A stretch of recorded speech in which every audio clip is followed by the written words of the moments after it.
So, grace and peace be with you all.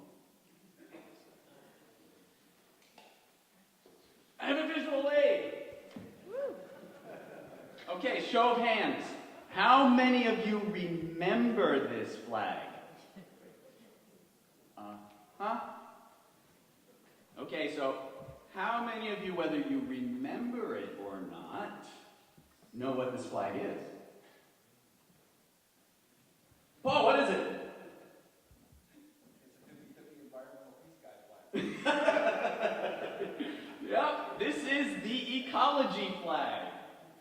For those of you who are under 40 years of age, by the way, I'm a mere 52, I remember this flag. I grew up in New Jersey in the 60s and 70s, and I just thought that we might put this flag up to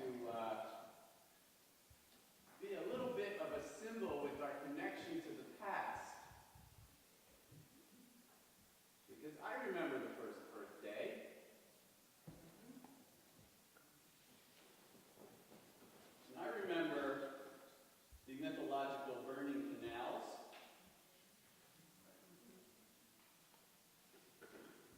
When water bodies were so polluted they spontaneously combusted. It's not an entire urban myth. So yeah, I grew up in New Jersey in the 60s and 70s when there were still trees there. No, seriously, because during my childhood and adolescence in central New Jersey, it was still vastly agricultural and wooded. So now it's just one part of the giant strip mall that extends from Newark to Camden, right down the Route 1 corridor. There's one farm left in my hometown. One farm. And there's been a battle going on for the past several decades about whether to preserve it as a piece of history, the agricultural history of New Jersey, or ironically enough, build condos on it for senior housing. So I remember the ecology flag in my formative years, along with watching the Civil Rights Movement and the Vietnam War on that flickering black and white television every night at 6 with Walter Cronkite. And my father always talked about Silent Spring, both the book and the possibility. And I was a strange kind of liminal kid who was both this woods romping American transcendentalist boy and a Baptist church Sunday school boy. Baptist meant something very different back then. But I was still the one who annoyed my Sunday school teacher when I would invariably ask that particular question, why? So by the time I got to seminary, as you heard, my classmates started calling me the Baptopalian in the Budeo-Christian tradition. If the name fits, use it. Now for Christians, the world is incarnational. It's really real. Now, of course, having learned well my college and graduate school lessons in world religions, I know that as Buddhism sees it, and as the great Sri Lankan monk Ananda Maitreya Thero put it to a BBC interviewer back in the 70s, he said, everything is vibration. It's all just vibration. And from a living in a quantum physical world, as we now know, that yes, everything is vibrating, pulsating energy. Indeed, the globe we live on is mostly space. Lots of air in between stuff. The planet itself under our feet, might be a little more dense, but even that is ultimately energy in emptiness. Nevertheless, by whatever means, we do exist. We cohere. Incarnational theologies are more concerned with that fact than anything else, for however long our varying personal existences may last. So while for Christians things are really real, tangible, embodied, we nevertheless dwell in mystery. This is the dynamic location of faith. So I'll tell you a little story that I will declassify right here and now. So if the NSA is listening, it's time to turn the digital recorders on, guys. I'll tell you, when I was a young Air Force officer stationed in England during the Cold War, I ran these outpatient alcohol rehab units. That was my job. I was a certified substance abuse counselor. And so they always assigned the junior chaplain to work with me. And this time he was an Eastern Orthodox priest, this great guy from the Midwest, had a wonderful wife and family. And I was very upset because the Protestants on base were worshiping Ronald Reagan and the flag on Sunday mornings. So taking pity on me, he said, come to the Divine Liturgy until you find a Baptist church out in Cambridge or somewhere off base, and I'll even give you communion. I just won't tell the Metropolitan. So I was curious. I attended. Now, being a liturgy-starved, low-church Protestant, no art, no chanting, no incense, I was thrilled by what I saw in this tiny service of Orthodox Christians. Now, for those of you who aren't familiar with the Orthodox mode of the Lord's Supper, this is a short sight picture. While the choir chants and the incense has filled the sanctuary, the priest prepares the bread. He breaks it into little bits, he puts it into the chalice, then he pours the wine over the bread.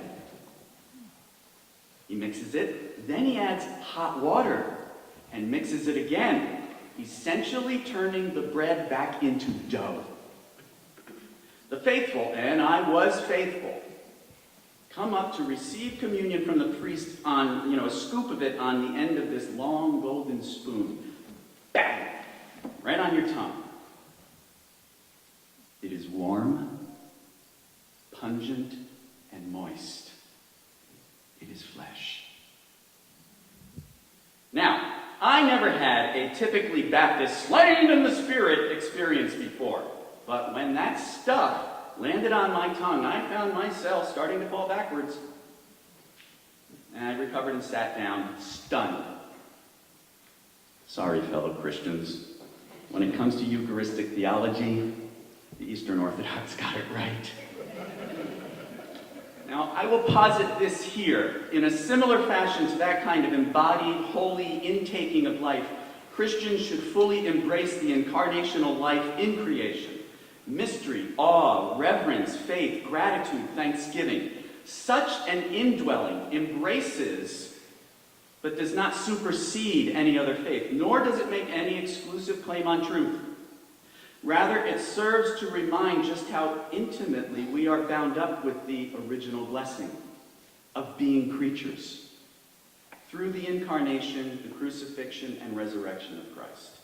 But we don't stop here, because we also dwell in mystery. And it's a mystery to me that one of the most powerful petrochemical men on the planet is named Rex. Well, okay, it's not a mystery. So, while I say yes to colleges and churches and all sorts of other institutions choosing to divest from petrodollars if they consensually agree, what powers our diverse ways forward? We are called, I believe, to rekindle the inner light of wisdom, the Sophia of Chokhmah. That is, the handmaiden of God. We do not find peace until we are awakened to that inward vision of God. And even then, it's a gradual process. Now, I know we don't have a lot of time, but there's still a gradual process going on here. And I thank the Theravada Buddhists, the monks and nuns, for teaching me that most people don't get instant enlightenment. Mine's been a process. It is the inward life of grace that makes it possible to go to jail for a commitment. It is that which makes it possible to have holy urgency. So, while some Christians are called to a kind of holy impatience, like our late and local brother William Sloane Coffin, others are called to persuasion by love. In comparison, I think of this story of the peacekeeper of the Haudenosaunee, the Iroquois, and how with Hiawatha and the other chiefs, he came to convert the Tadadaho, the twisted, hateful chief of the Onondaga.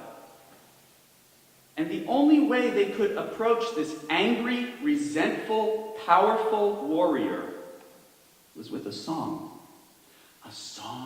that had been taught to them by one of the bird people.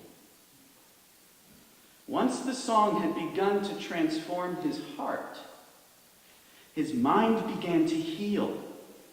And then the peacemaker and the others could approach him to heal his body as well.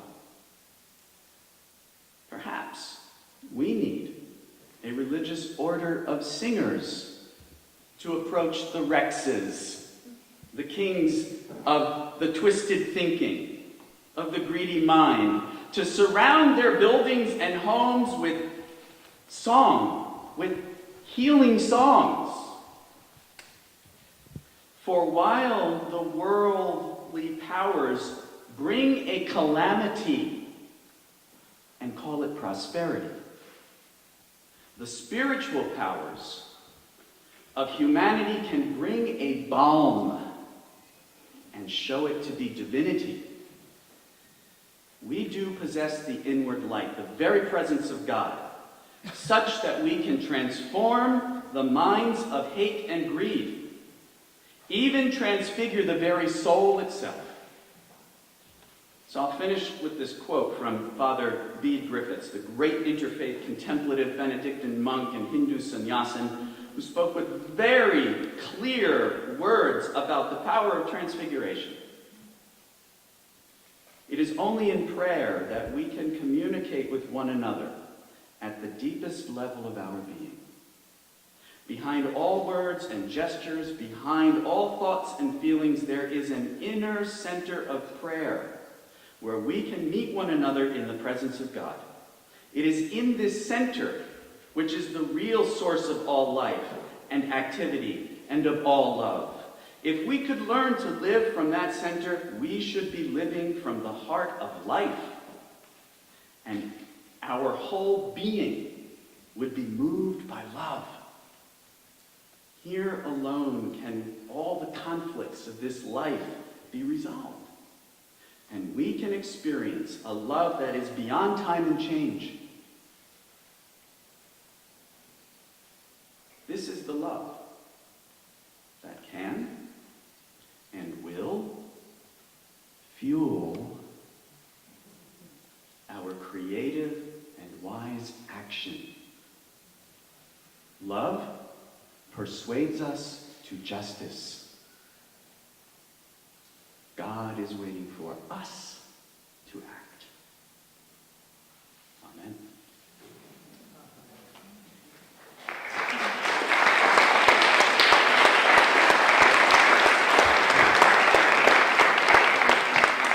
So I'm up first with the song too. So in the program, right in the middle page, the songs will kind of go along after each speaker. And so Lindsay Warren, our music director today, she will be playing to accompany this. So those who wish to stand and join and sing, we're going to sing God the Sparrow Never Fail. I'm so glad we can join together in the song today. I was just thinking, wow,